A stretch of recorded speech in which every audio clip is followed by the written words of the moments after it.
नमस्कार दोस्तों, कैसे हैं आप। आशा करता हूँ आप सभी स्वस्थ होंगे। दोस्तों, आज हम टाइफाइड फीवर के बारे में बात करेंगे।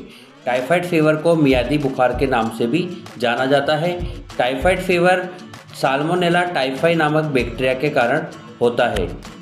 दोस्तों, जब भी हम खराब खाना या गंदा पानी का सेवन कर लेते हैं तो उसके पश्चात ये जो साल्मोनेला टाइफाई के बैक्टीरिया होते हैं ये हमारे पेट में जाकर इंटेस्टाइन को इन्फेक्टेड कर देते हैं और इन्फेक्शन होने के पश्चात जो रोगी होता है उसको हल्का बुखार आना, भूख नहीं लगना, सिर दर्द, उल्टी आना और साथ में पेट दर्द जैसी समस्या होने लगती है।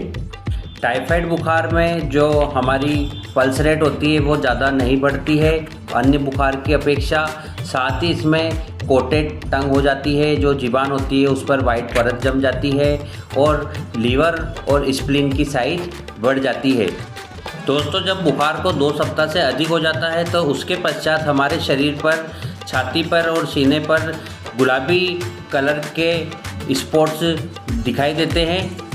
दोस्तों, टाइफाइड के डायग्नोसिस के लिए CBC, SGOT, SGPT, blood culture, Widal, typhoid dose test किए जाते हैं। सीबीसी टेस्ट में हम देखते हैं कि ल्यूकोपीनिया हो जाता है, डब्ल्यूबीसी, टीएलसी काउंट कम दिखाई देता है, एसजीओटी, एसजीपीटी का लेवल बढ़ा हुआ दिखाई देता है और कई रोगियों में विडाल टेस्ट हमेशा पॉजिटिव आता है। तो ऐसे रोगियों में टाइफाइड डोज टेस्ट किया जाता है, तो इससे हम टाइफाइड का डायग्नोसिस कर सकते हैं।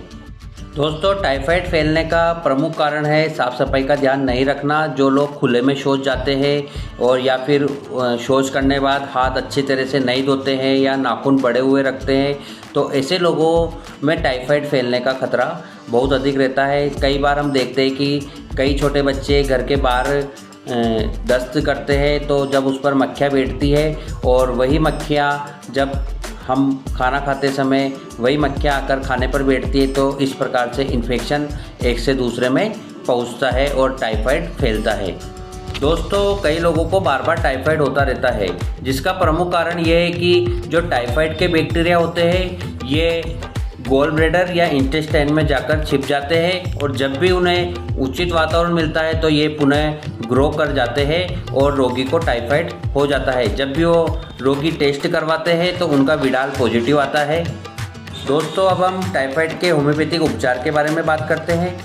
अंग्रेजी दवाओं में टाइफाइड के लिए एंटीबायोटिक्स मेडिसिन दी जाती है जिससे कि टाइफाइड कुछ समय के लिए तो ठीक हो जाता है, परंतु जैसे ही 2-4-6 महीने निकलते हैं तो रोगी को पुनः टाइफाइड हो जाता है। जब भी वो जांच कराते हैं तो उनका टाइफाइड या विडाल टेस्ट पॉजिटिव आता है। तो इसके परमानेंट समाधान के लिए हमें होम्योपैथिक मेडिसिन का यूज़ करना चाहिए और साथ में हमें पर्सनल हाइजीन यानी कि साफ़ सफाई का उपयोग करके, साफ़ सफाई रख के हम टाइफाइड से बच सकते हैं।